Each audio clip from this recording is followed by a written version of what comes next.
అందరికీ హాయ్ అండి. Welcome back to our channel.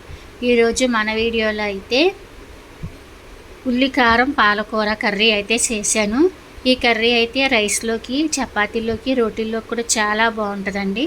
ఇంకా ముందుగా వీడియోలోకి వెళ్ళిపోతే ఒక కట్ట పాలకూర కట్ట తీసుకొని క్లీన్ చేసుకుని చిన్న చిన్న ముక్కలకి అయితే కట్ చేసుకోవాలి. ఈలోపు అయితే దీంట్లోనికి మసాలా ప్రిపేర్ చేసుకుందాం. ఉల్లిపాయ ముక్కలు, చిన్న ఉల్లిపాయలు, అలాగే సరిపడా సాల్ట్, టేస్ట్ సరిపడా కారం కూడా వేసేసుకొని మిక్సీ పెట్టుకొని పక్కన పెట్టుకోవాలి. స్టవ్ వెలిగించి బాండీ పెట్టుకొని ఆయిల్ వేసుకొని తాలింపు గింజలు, పచ్చిమిర్చి వేసుకొని వేగనివ్వాలి. వేగిన తర్వాత ముందుగా రెడీ చేసుకున్న ఉల్లిపాయ పేస్ట్ అయితే ఇందులో వేసేసుకొని పచ్చివాసన పోయే వరకు వేపుకోవాలి. ఇది ఎంతసేపు ఎక్కువగా వేగితే అంత టేస్ట్గా ఉంటుంది కూర.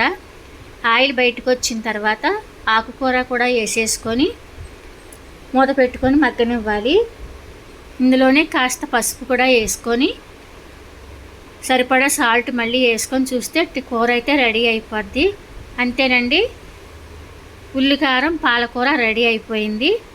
వీడియో నచ్చితే లైక్ చేయండి. కొత్తగా మన ఛానల్ ఎవరైనా చూస్తున్నట్టయితే సబ్స్క్రైబ్ చేసుకోండి. Thanks for watching.